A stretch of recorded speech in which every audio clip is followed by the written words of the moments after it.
impactam o desenvolvimento infantil. E aí, aqui sou eu me apresentando, né? Que eu me chamo Lígia, eu sou formada em marketing, na verdade, propaganda e marketing. Eu trabalhei com isso, com marketing, né? Por mais de 10 anos. Pelo meu sotaque, vocês devem, né, perguntar de onde eu sou carioca, mudei para Chapecó tem 5 anos. E há 3 anos eu resolvi migrar de carreira, estudar mais sobre a área de educação, desenvolvimento infantil e no curso de pós-graduação da PUC, né, de Neurociência, Desenvolvimento Infantil e Educação. E por que eu decidi migrar de carreira, né? Porque eu virei mãe. Então, essa é minha família, inclusive, essa foto, meu enteado, meu filho e meu marido, né? Então, eu virei mãe e mudei tudo, né? A gente estuda sobre tanta coisa na vida que quando vira mãe a gente acha que é meio instintivo. E isso é um grande mito, porque não é. Então, eu resolvi estudar sobre desenvolvimento infantil, salto de desenvolvimento, aquela loucura, e caí na neurociência e me apaixonei perdidamente, né? Então, por que eu resolvi estudar sobre telas? E aí eu vou contar o caso, esse é meu filho. Eu fiz até um e-book sobre isso, porque para mim foi muito marcante o que aconteceu aqui dentro de casa mesmo, né? O meu filho chama-se Matheus e eu tive uma oferta de trabalho e eu tenho minha mãe aqui que me ajuda, então botei ele na escolinha num período, no outro período eu botei ele na televisão, em frente à televisão, e ficava pela manhã na televisão para eu poder fazer reunião com clientes, para eu poder, enfim, tentava ali gerenciar como dava. Até que um dia eu vi que não ia ter condição de eu continuar nesse trabalho, por mil e outras questões, e o meu filho, nessa mesma semana, eu digo que ele deu bug no sistema, assim, porque ele estava dormindo, e quando ele dormia, ele parecia que estava lutando, de verdade, assim, com o braço, com a perna, com choro, e não era terror noturno, e nem angústia da separação, que é muito comum de acontecer. Não era isso. Aí eu fiz um teste aqui em casa, eu falei, vou tirar a tela para ver. E eu tirei a tela e na noite seguinte ele já dormiu a noite toda. Ficou o dia inteiro sem, já dormiu a noite toda. E eu comecei a fazer esse teste e eu via que ele estava uma outra criança e cada vez mais eu tirava a tela, tirei e eu via o comportamento dele mudar. E isso me deixou muito encucada, que eu falei, gente, não pode estar assim só por causa da tela. A birra que ele fazia parou de fazer, o sono que ele não dormia direito melhorou, a alimentação, tudo assim, a fala, a linguagem. Então, eu comecei a estudar sobre isso e por isso que eu hoje vim trazer esse tema aqui, porque para mim é muito importante que mais pessoas, né, pai, mãe, quem pensa em ter filho, quem não pensa em ter filho, mas quer estudar, eu acho muito importante a gente ter uma noção sobre essas coisas, né? Então, vamos lá. O que está acontecendo com o desenvolvimento infantil? Aqui diz, né, que as crianças de 0 a 2 anos estão passando, em média, mais de 3 horas por dia em frente às telas, né? E a recomendação da OMS é 0. E o tempo médio de tela de uma criança de 3 a 16 anos pode chegar a 4 horas por dia. E aí eu te pergunto, não, né? Eu te afirmo que isso provavelmente é mais tempo do que muitas crianças passam com seus pais, conversando, interagindo. Então, quem, na verdade, está criando os nossos filhos, né?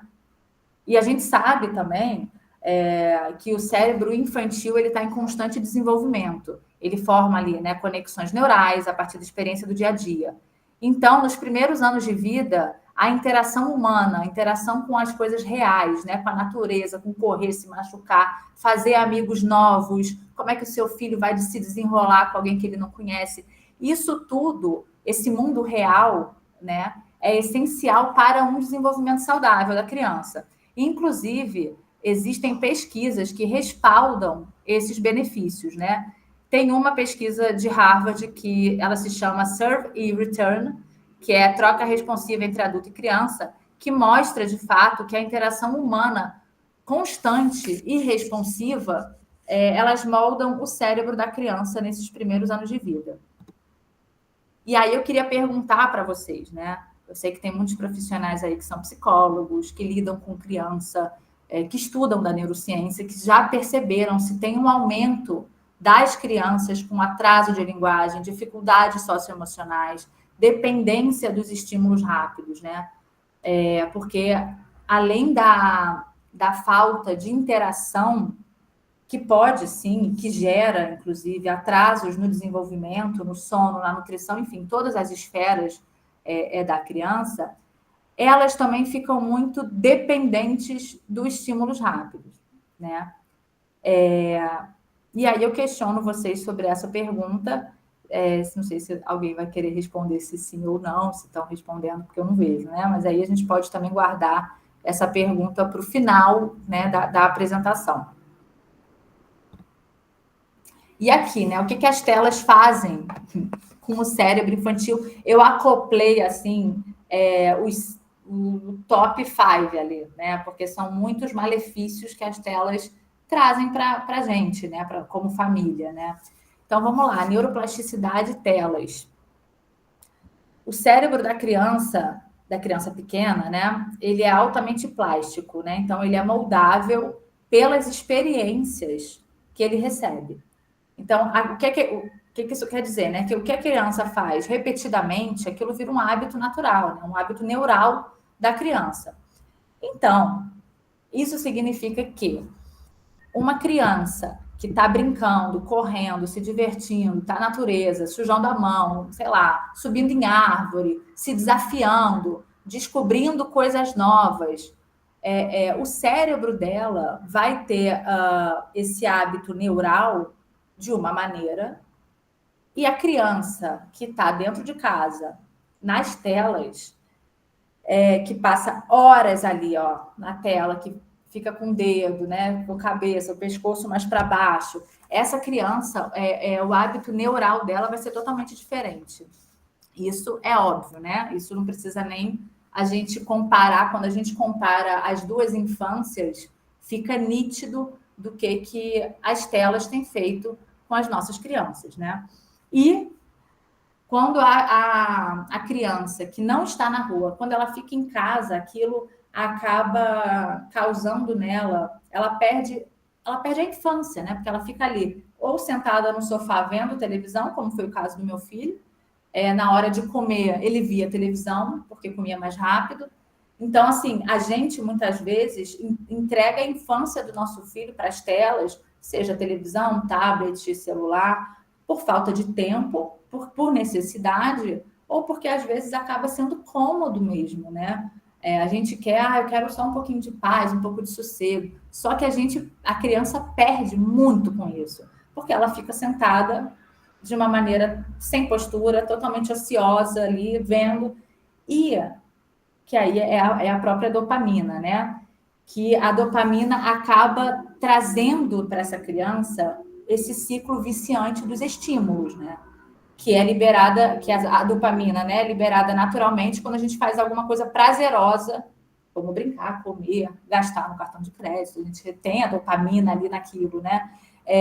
Só que as telas, principalmente os vídeos curtos, que a gente conhece muito bem, e jogos eletrônicos, que são altamente viciantes, eles geram uma superprodução de dopamina. E isso acontece porque esses conteúdos são rápidos, super coloridos, super envolventes, e eles passam, mesmo que você fale, mas o meu filho, ele não fica no, sei lá, no TikTok, ele, que é rápido assim, né? Das dancinhas rápidas, né? Não, ele fica na televisão, mesmo a televisão. Os desenhos que a gente coloca, eles não são iguais o desenho, sei lá, o Tom e Jerry que a gente via antigamente. Eles passam ali, ó, o fundo deles é rápido. A gente acaba sendo ludibriada por uma ideia de que os desenhos não fazem mal, ou que, enfim, eles são educativos. Até tem um ou outro desenho ali que dá para falar que é educativo, mas a maioria não dá, porque eles realmente liberam uma super produção de dopamina que faz aquela criança ficar totalmente viciada. Por isso que quando o pai e a mãe, muitos deles vêm me procurar, meu filho está fazendo um escândalo porque eu quero tirar o celular, porque eu quero tirar o tablet. Mas é claro, ele está completamente viciado, porque esse... E como eu estudei o marketing, ele acaba me ajudando um pouco, porque é esse o objetivo, né? O objetivo é exatamente esse, fazer com que a gente fique viciado e que a gente consuma cada vez mais, compre cada vez mais o que eles estão anunciando e fazer um grande comércio em cima disso, né? Então, vamos lá.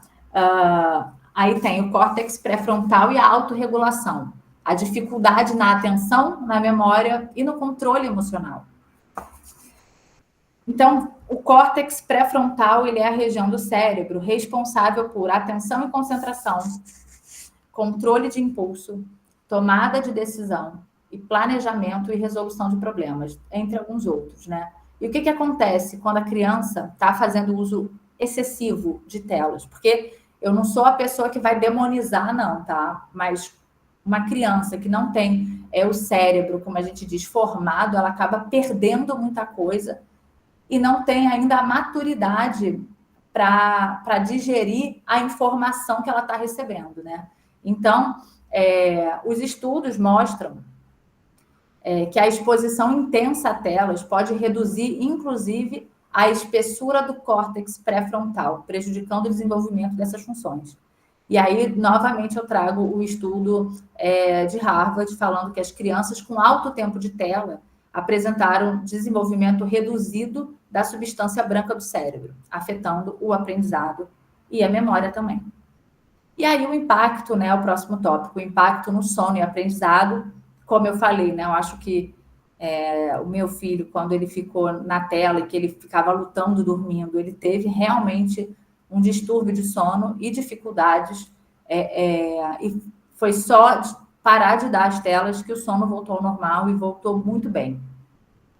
Então, a gente precisa falar, né, sobre isso e daria, assim, para fazer uma apresentação só sobre esse tema de sono e aprendizado, porque são muitas vertentes, são muitos estudos. Eu acho que, dentre as coisas que eu mais vejo de materiais, o impacto do sono e a aprendizagem, eles realmente têm muito embasamento e muito estudo para falar sobre isso. Então, eu vou dar uma pincelada aqui sobre as coisas que eu peguei, que eu julgo importante, né?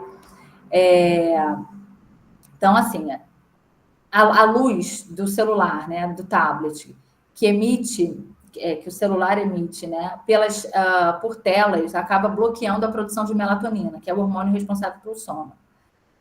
Isso faz com que a criança tenha dificuldade em adormecer e ter um sono realmente mais leve e um sono mais fragmentado. Por isso que ela tem esse impacto tão notável no sono. E acaba que a privação do sono afeta diretamente o humor da criança, então ela fica super irritada, o dia inteiro irritada, a memória e a capacidade de aprendizagem, porque uma criança que não dormiu direito, a gente sabe que não consegue, ela fica meio capenga o resto do dia todo, né? Inclusive, também piora muito a concentração dela. Ela já não consegue, ela com sono, tá lá na escola, estudando, aprendendo, não sei o que, acaba ficando com sono que não dormiu direito pela noite. Então, é tudo um impacto só, basicamente, e por conta de telas, por conta de um veneno que a gente acaba oferecendo sem ter o conhecimento que a gente precisava ter, né? E aí, o último tópico daqui, desse slide, da desconexão com o mundo real. Então, menos interação social e menos empatia. A parte da interação social acaba sendo meio óbvia, né? Porque as crianças, quando você vai... esse ano tem uma lei, né? Que não pode celular na escola. Então, quando eu estava levando meu filho para a escola no ano passado, eu via as crianças no pátio, né? Todo mundo sentado no celular, conversando com amigos assim do lado, mas conversando com não sei quem. E um silêncio, que eu ficava assim, gente, nem parece que eu estou numa escola, porque estava todo mundo com celular, um ou outro não tinha.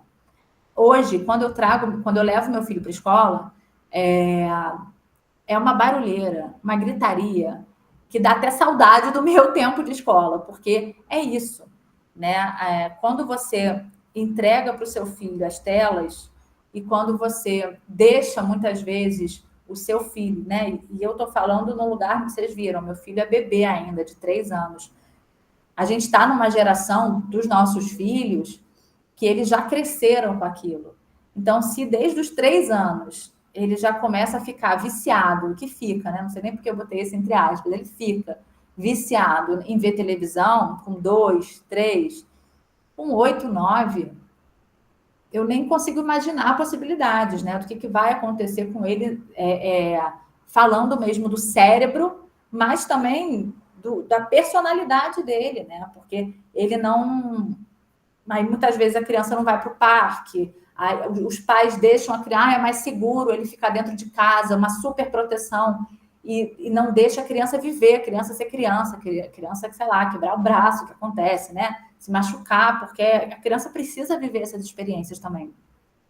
E muitas vezes ficar dentro de casa, os pais acreditam que é uma proteção, e de fato fisicamente é, mas virtualmente não, porque você não sabe com quem ele está falando, com quem ele está conversando, o que eles estão pesquisando, né? E a parte de empatia, a mesma coisa. Eu tive uma experiência com meu filho também, que quando eu dava comida para ele olhando televisão, né? Ele era quase que um robô. E ficava, abria a boca, eu entregava, né? E aí, quando eu parei de dar a tela para ele, eu comecei a contar história. E dando almoço, jantar, enfim. E, nossa, é muito diferente o aprendizado da linguagem quando você está contando uma história, fazendo vozes, fazendo expressão facial. Para a criança te olhar, ela aprende a entonação, ela aprende sobre tá triste, tá com raiva, tá feliz, ela aprende na história que você conta, na leitura que você faz. E quando você coloca o teu filho na tela, não tem isso. Perde-se isso muito facilmente, né? Então, vamos lá. Os principais... Alguém falou alguma coisa, gente? Eu não consigo ler. Tem alguém que levantou a mão, não sei, queres perguntar alguma coisa? É o João Carlos. Oi, sim, eu queria fazer uma pergunta que, quando falou um pouco sobre a linguagem, eu trabalhei uns anos no ensino fundamental. Tem uma coisa muito estranha que é o uso do celular na sala de aula. Tem muitos alunos que eles não sabiam ler, mas eles tinham uma interação muito dinâmica com o celular só pelo layout. E esses mesmos alunos depois, eles tinham facilidade em aprender palavras e dificuldade em formar frases. Então, tipo, eu queria saber se tem alguma explicação desse comportamento por conta dessas coisas que você está explicando. Só um minutinho aí que eu vou acender minha luz, rapidinho, que eu esqueci. Peraí, gente. Pronto, melhor. Então, eu acho que a criança, o adolescente, eles acabam tendo uma linguagem paralela, né? A linguagem... Eu já estudei um pouco sobre isso, e a linguagem do celular acaba sendo... Eles conversam hoje em dia, os adolescentes, por emoji. Então, muitas conversas, eles estão falando muito com uma figurinha, com um emoji. E a gente, por exemplo, né, se você vai pegar um celular dos jovens, né, dos ensino médio, às vezes você está achando que é uma coisa e é outra. Eu não sei se você chegou a ver a série da Adolescência, que era muito isso, assim, para quem não viu, bom, não vou dar spoiler aqui, mas tem uma parte que o delegado está conversando com o filho, o policial, né? Na verdade. E esse policial, ele faz perguntas, tipo, não, mas essa menina tá mandando coração para ele, tá sendo fofa. E aí o filho que está na escola fala, não, pai, isso ela tá fazendo bullying com ele. Porque o coração da cor tal significa tal coisa. Então, é uma linguagem própria dos jovens que a gente não vai saber. Porque, quer dizer, só se a gente perguntar, conversar, investigar sobre isso, né? Mas normalmente eles conversam muito por emoji, por figurinha, e não mais na escrita. Então acaba tendo essa déficit, né, na escrita, na leitura. Se a gente não estimular desde pequeno, isso vai se perder muito fácil mesmo. Mais alguma pergunta? Aproveitando já que abri. Não? Tá. Então, vamos lá. Os principais prejuízos, né, comprovados já, atraso na linguagem, então menos vocabulário, que é isso que você está falando, né? E mais dificuldade na comunicação. Eu não sei como é que tem sido nas escolas do ensino médio, mas o que eu percebo é que os jovens têm muita dificuldade em, por exemplo, fazer uma apresentação. O nervosismo é natural, todo mundo fica, né? Mas eu digo assim, de pegar o que está na cabeça, até mesmo lendo. Eu estou lendo algumas coisas aqui para não me perder. Mas, assim, tem muita dificuldade de se fazer entender numa apresentação por conta do vocabulário que falta, por conta do repertório, né? Que não foi passado. A gente sabe que existem muitas diferenças de classe social, eu não vou nem entrar nesse ponto aí, porque isso impacta diretamente na parte de vocabulário, na parte da dificuldade de comunicação, claro. Mas eu digo assim, falta até para os jovens que têm mais recurso financeiro, recurso de fazer as coisas, também falta. Também eles encontram essa dificuldade no comunicar, na leitura. É muito curioso isso, né? E isso vem comprovado junto com o aumento do uso das redes sociais. Então, uma coisa está muito ligada à outra, sim. E aí, a déficit de atenção e o aumento da impulsividade, né? E aí, como eu falei, quando a criança cresce num ambiente de telas, que vê o tempo todo, que tá... porque o grande perigo, tem vários perigos, né? Mas um desses, em relação a déficit de atenção, é que ele fica o tempo todo aqui, ó, olhando, passando, aí vai passando, não prende a atenção em nada. Tanto que se você for pegar uma criança viciada mesmo em tela, botar um filme de 2 horas, não vai ter muita paciência para ver. E não estou falando de filme de, sei lá, super-herói agora da moda, não. Bota um filme, sei lá, que não tenha tanto estímulo, lutas e coisa, sabe? Assim, um filme tranquilo. A criança não vê mais. E aí o aumento da impulsividade é justamente que ele fica, não quero outra coisa, não consegue esperar mais. Porque ele tem tudo de mão beijada que vem das redes sociais, né? Então, a diminuição da criatividade e do brincar espontâneo, isso também se dá por motivos óbvios. Você não bota mais uma criança... isso é uma coisa que eu também reparei aqui em casa, que a criatividade mudou muito. Está mais criativo por conta do não uso de telas, né? Não como antes, né? Não que eu também não bote nunca, né? Mas não como antes. Então, a diminuição da criatividade, de você não explorar com a criança, de você não, sei lá, pegar uma caixa de papelão da criança e fingir que é um avião, sabe? Fazer uma televisão de uma caixa de papelão, sei lá, qualquer coisa, um desenho.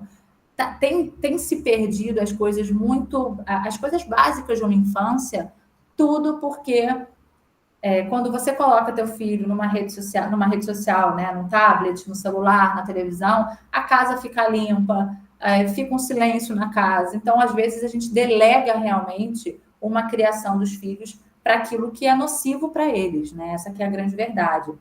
E os problemas emocionais, como ansiedade, irritabilidade e dificuldade de socialização. Vocês já viram, provavelmente, sim, acredito eu, bom, não sei, mas aquela pessoa que quando está numa roda de amigos é super tímida, não fala, tem vergonha, mas quando está na internet fica lá falando com todo mundo, parece que são 2 pessoas totalmente diferentes. Isso cada vez mais tem acontecido com jovens. Parece que eles criam uma persona na internet, porque acaba que na internet você consegue ter esse artifício, né, de ser alguém que você quer ser, né, que não é a sua essência, mas você quer ser aquilo lá, então você se projeta, e isso acaba com a autoestima dos jovens, tem acabado com a autoestima das nossas crianças, dos jovens, e cada vez mais eles trazem com eles problemas emocionais, ansiedade, e cada vez mais novos, né? Eu vejo crianças realmente assim, com 7, 8 anos, com ansiedade assim, absurda, com depressão já, e é uma idade onde a gente era feliz, né? Onde a gente não pensava muito em conteúdos macabros e depressivos, e tristes, e introspectivos, né? A gente apenas era criança e brincava. Então, isso tem acontecido muito, problemas emocionais, não só também, e aí eu vou falar daqui a pouco sobre isso, não só também pelas crianças com as telas, mas pelos pais com as telas, né? O uso de telas, todos nós, adultos, a maioria, né? Não vou falar todos, mas grande parte dos adultos já estão viciados em telas, já perdem muito tempo. Deixa eu só responder aqui um amigo no WhatsApp. Quando você vê, você passou 1 hora e nem respondeu a pessoa que você tinha que responder, porque vai saindo de controle, né? Então, esses problemas emocionais, tanto da criança quanto dos adultos, torna, ao invés de construir uma ponte para as relações, criam barreiras, né? Criam muros.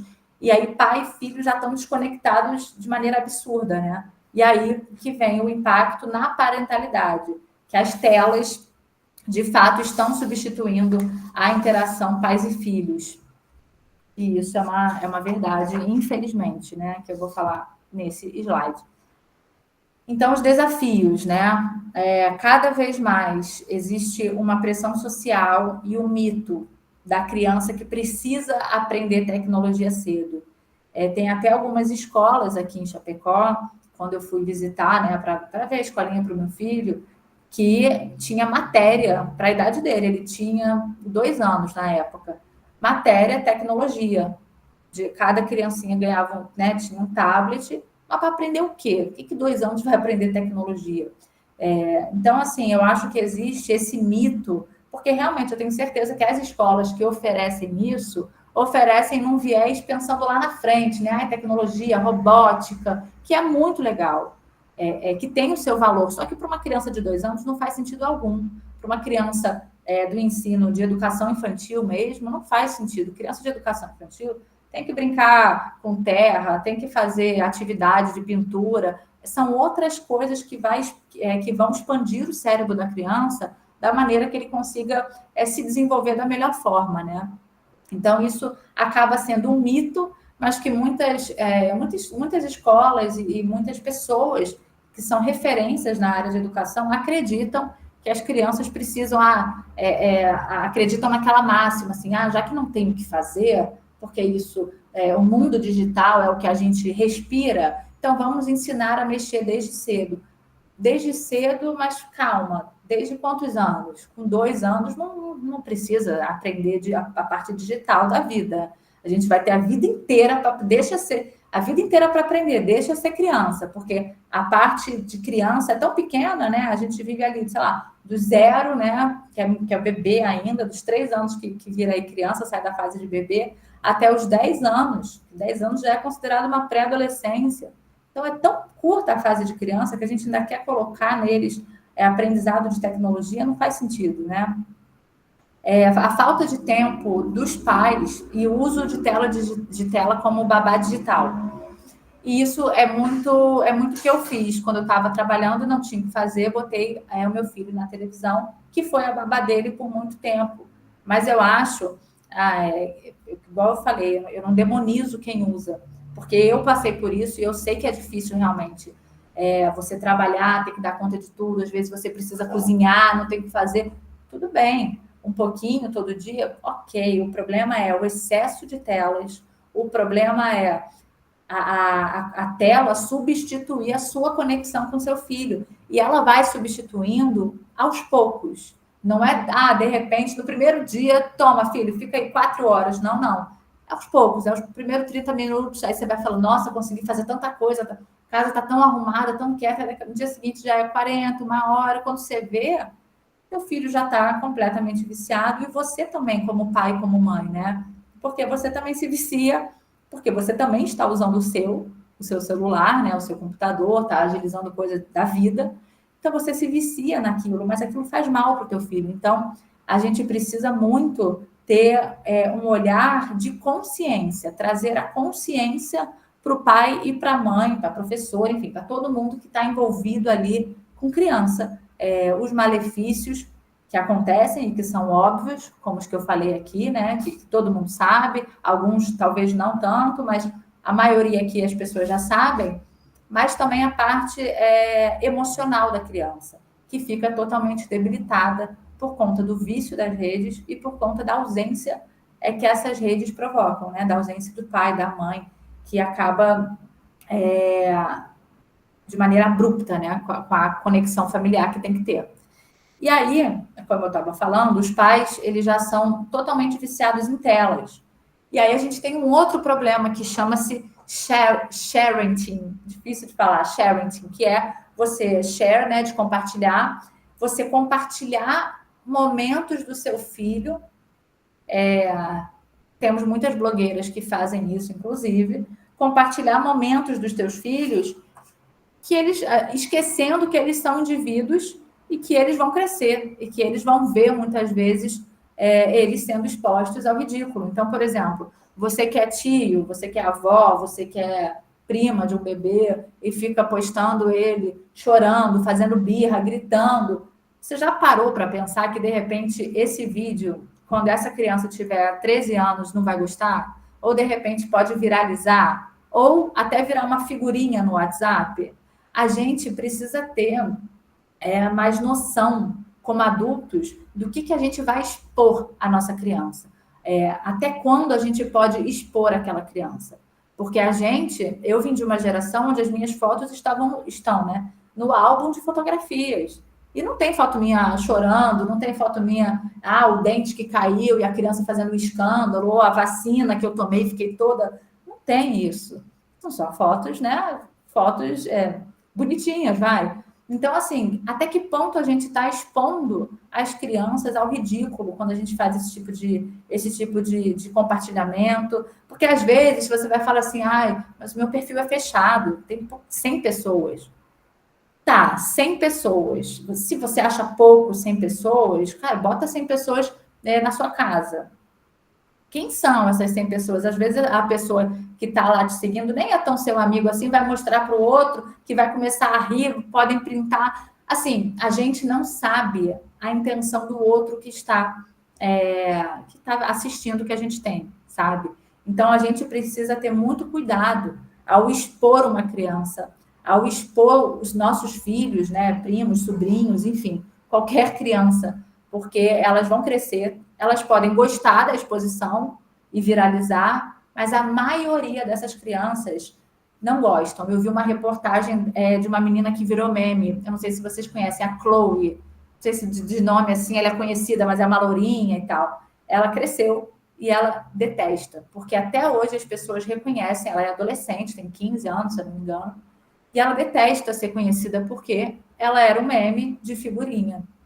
E ela não gosta, porque as pessoas até hoje vêm rir da cara dela, falar do meme, que era muito engraçado. Então, a gente precisa ter muita cautela quando a gente publica uma criança e expõe ao ridículo, sem, às vezes, a gente perceber, tá? Porque não é na maldade que uma avó vai expor o neto sem querer, não é um tio, né? Ninguém está fazendo de maldade. Às vezes é sem perceber mesmo, mas aí, quando você for postar, pensa... Será que eu posto isso? Será que vai ser legal? Será que eu gostaria de ter um vídeo meu assim quando eu tinha a idade dele? Será que eu ia gostar hoje? Faz um questionário para você mesmo, sabe? E como reduzir, né, o uso de telas sem muitas crises? Eu costumo falar que a rotina é um grande aliado na vida de quem é pai, de quem é mãe. Porque quando você estabelece uma rotina, eu falo que aqui em casa é quase que um quartel, assim, tem hora para tomar banho, hora para brincar, hora para tudo. Então, o meu filho, ele já sabe o que espera. Tem até hora para ver televisão, que é depois do banho. Então, ele já sabe o que espera. Então, se ele tentar acordar e falar, mãe, quero ver televisão, eu já respondo, filho, você lembra que é depois do banho? Acabou. Ele lembra que é depois do banho, porque todo dia, praticamente, ele faz isso. Vê ali 20 minutinhos, 30 minutinhos. Então... você ter uma rotina bem estabelecida com o seu filho, com o sobrinho, enfim, com quem quer que seja, com a criança, já te elimina muitas birras e muitas frustrações daquela criança, né? Porque aquela criança já entendeu como é que vai ser o dia dela, ela não é pega de surpresa, e aí o cérebro dela já está aqui, ó, naquelas conexões neurais que ele já entendeu que aquilo não tem surpresa para ele. Né? Ainda mais tratando-se de uma criança de 2 anos que tem um Terrible 2 aí, que é um outro assunto, né? Uma outra pauta. E aí, uma parte fundamental que tem sido deixada de lado o ambiente rico em estímulos reais. Então, brincadeiras ao ar livre, leitura, interação, e cada vez mais crianças sendo crianças, né? E aqui a vida é curta, mas o impacto das telas pode ser para a vida toda. Eu coloco, né, uma criança brincando como der o mundo ideal e o mundo muitas vezes real, né? Como é que a gente se perde e a gente não percebe no que tem sido perdido, que é a infância, que é, como eu falei, né, são apenas 10 anos da nossa vida que passam voando e às vezes a gente está perdendo, né, perdendo a chance de dar para o nosso filho ou sobrinho uma infância legal, feliz, gostosa, né, de desafios e aventuras para ficar usando as telas. E é isso. Quero agradecer a todos vocês. Me segue lá no Instagram. E é isso, tá?